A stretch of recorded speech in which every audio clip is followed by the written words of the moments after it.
Oh, hey guys, how you doing? I didn't see you standing there watching. I didn't know you were here. You should have let me know. I could have started talking a little sooner. Yeah, you caught me playing around with the Strat copy again. I love this guitar. This thing is so nice. I love playing it. It just...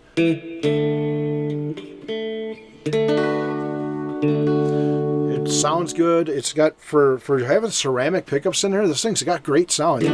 And I know the camera on the mic, or the camera on the mic on the camera is not picking it up as good as it probably should.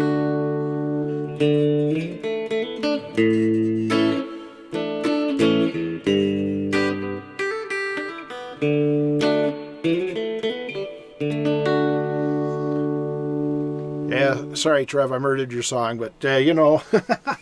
Yeah, this was a song Trev's Tease tune that Trevin wrote many years ago. He was still a teenager. But anyway, I digress. So I've got the Strat in hand, and as you remember, I'm going to put the pick down here, and let's get into this. The title of the video says a few issues with the Strat copy, and there are a few issues, and nothing really seriously major. It's not a deal breaker. Remember, bear in mind here as I wind up my strap that we are dealing with a $50 guitar here. $60, so whatever, $55, $60 is a very inexpensive Stratocaster copy. And the fact that it's out of the box playable like this, now I did do a basic intonation on it and string setup. Nothing serious because I know I'm going to have to be tearing this apart and the intonation is going to get all thrown off anyway when I do that. But it made a world of difference in how everything sounded. It just, the tone, this guitar has some amazing tone. It really does. I love this thing, and I'm going to be in love with this guitar for a very long time. So, the issues are, of course, the tuning machines. That I touched on when I did the unboxing video. The tuning machines, these are imitation Jinhos. They're not actual genuine Jinhos. These have plastic gears on the inside, and you can feel it when you're turning them. So I ordered the actual Jinho tuners for it, and these actually will bolt right up where those were. They look identical on the outside, but trust me, these are not plastic on the inside. These have some weight to them. These don't. So they may look the same, they are not the same. So that's the first thing that's going to be changed. Now I did already change the nut. I put a graphite nut in here. The original one was just a plain old plastic one, and it was cut. The grooves were cut so deep that it was pinching the strings when you tune it. It wouldn't move. Then all of a sudden, bam! It would jump up a half a step. And it's like I don't like tuning a guitar that way. So with the graphite nut went in there, and you can see the string slots are nowhere near as deep, and it still needs to be just fine tuned a little bit of sanding. The frets on this guitar are huge. You got to be real careful how much finger pressure you put down on it, because you will bend a note sharp just by pressing on it. I don't know if you can hear that or not. So look on the tuner here. That's C, that's middle C. Now open B is right in tune, so see it runs way sharp if I put more pressure on it. So that's just, I'm either going to have to file the frets down or learn how to play with a lighter touch. One of the two. So anyway, speaking of strings, when I'm playing it, I've noticed that I had a tendency to run the E string off the edge of the fretboard on the low side, like that. And I've never really experienced that problem with any other guitar I've had, so why was it happening with this one? So I took a look at it, looked down the neck, and you're probably not going to put in this camera here so you can see what's going on here. See where the low E string, that's this string right here. That's supposed to be over the center of that pole piece. It is not over the center of the pole piece. It's off to the side. It's cocked this way. So, and if you look at the high E string, that's this one here, we have the same situation going on. It's cocked this way off the center of the pole piece. And it's that way all the way down. So it's not just this pickup that's off. Okay, there's three things that can cause that. One cause would be the bridge being misplaced. It's not in the correct location. It's over this way a little bit too far. So if that were the case, then I would have to take the bridge off, take all these screws out, fill in all of the holes, move it over 1/16 of an inch, and then re-drill and remount. Pain in the backside. It can be done, but it's a pain. To me, not worth it. Another cause could be the pickguard is not placed on here properly. The pickguard might be pushed off that way a little bit too far. Another scenario where I would have to take the pickguard off, fill in all of the holes where the pickguard screws are, move everything over 1/16 of an inch, and remount it. Now that is not a good option, because if you look down here at the bridge, either one of those two, if I move the bridge or the pickguard, this has to be filed down, because it's right up there. There's like a 1/64 of an inch gap, just enough room for the bridge to move there. That's it. And up here where the neck joint is, that would have to be filed down if I had to move the pickguard. So my thought is, and this is probably exactly what it is, the neck is cocked. That's right, the neck is kind of cocked over this direction. Watch where my finger's pointing, because the strings are hanging off this side of the neck, which tells me the neck has to go that way. Now, why do I think it's more likely not to the neck? Well, because if you remember in the unboxing video, and if you haven't watched that, go ahead and watch it. The unboxing video, that styrofoam that held the neck in place in there was broken. And it was broken in such a way that I think the neck got hit somehow and got cocked over this way. So that's going to be an easy fix. Seriously, it's an easy fix. All I have to do is take the back plate off, stick a tiny, tiny little shim right there. I mean, we're talking paper thin piece of shim. Put it in there, just enough to cock that neck over, and that'll bring the strings back into alignment. Remember, a tiny little bit down here is going to be a hell of a lot of movement up here, because we're talking over 2 feet between here and here. So if you move a 1/64 of an inch here, you're going to move almost a 1/16 of an inch up here. So that's how that's going to work out. And if you guys remember in the unboxing video, I had an issue with there's a burr. If you can see it in the camera, there's a burr on this. That needs to be filed off, because it's a pain to play it, and you hit that when you're playing. So that needs to come off. So the back plate has to come off anyway. So while I have it off, I'll just shim the neck over and then put it back together. I'm not going to try filing that while it's on the guitar. It may be a $50 guitar, but I'm not going to do that. So that's 2 issues, and real simple things to take care of. Not a big deal. Maybe a half hour's worth of work, and that'll be all good. Now, here's the granddaddy of them all. Somebody wasn't having a good day with this trem clock. Can you tell me what's wrong with this picture?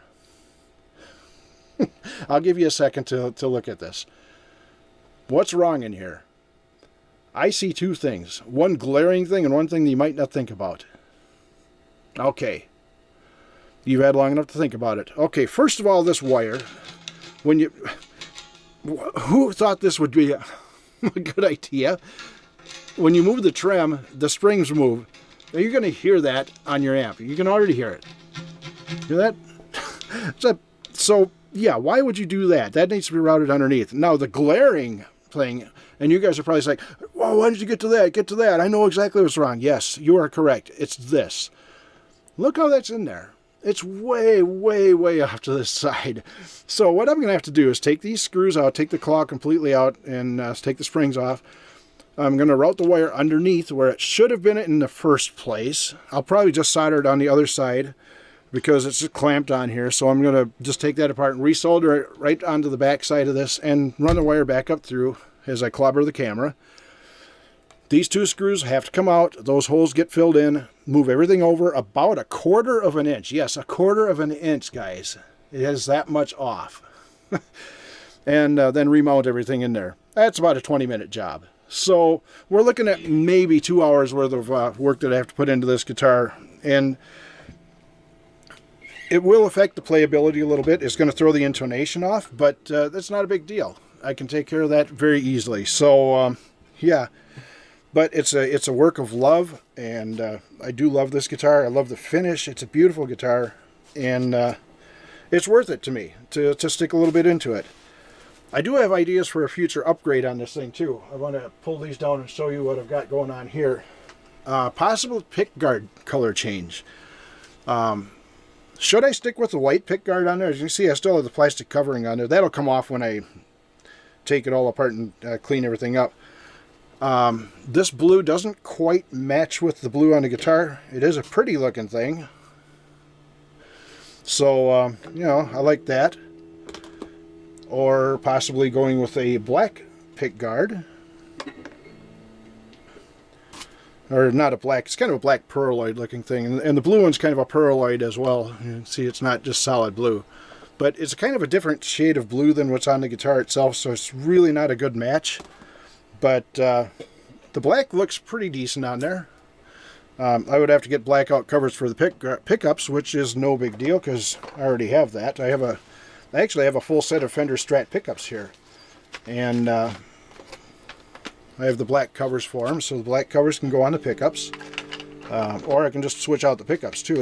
I do have upgrades available to me to put in here. I do have a set of actual Fender Stratocaster pickups, ironically.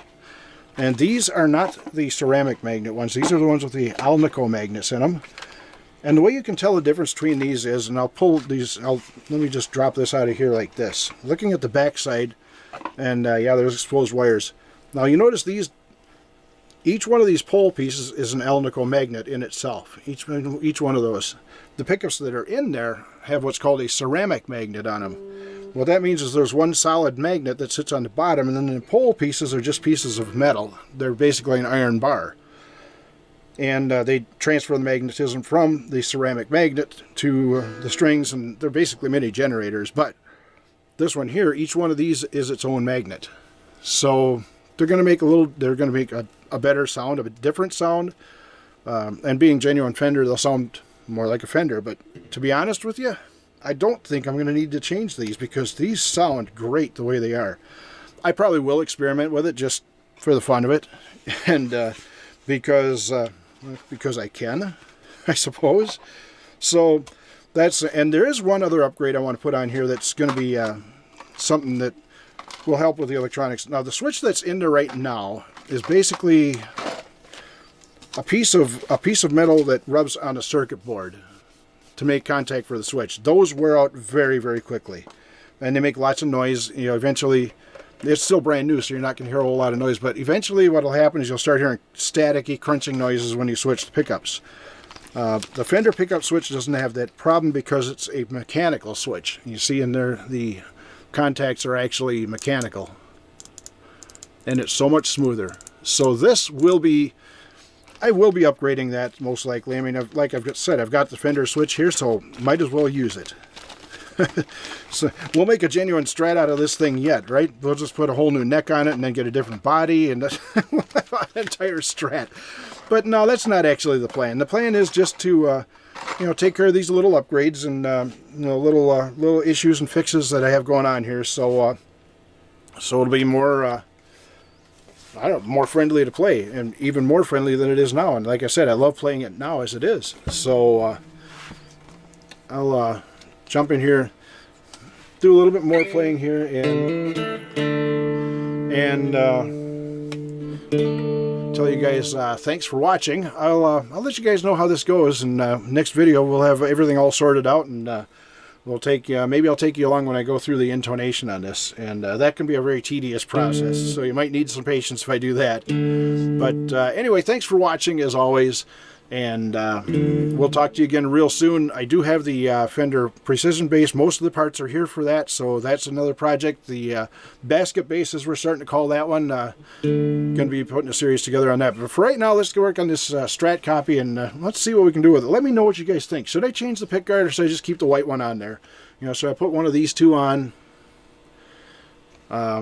Blue one, black one, or just stick with the factory white one? I'm kind of leaning towards sticking with the factory white one, to be honest with you guys. I don't know, it just looks, I don't know, let me know, what do you guys think? Should, you know, black out the pickups, all that kind of stuff. There's 100 different possibilities, so I'm going to play around on this thing a little bit more, and then I'm going to tear it apart and do the repairs. So, thanks for watching. Talk again real soon. And of course, as always, until we talk again, whatever it is in life you do, keep on doing what it is you do. Boy, that was just jumbled, wasn't it? I'm not going to edit it. This is a one-take video, and that's that. Talk to you later. So long, everybody.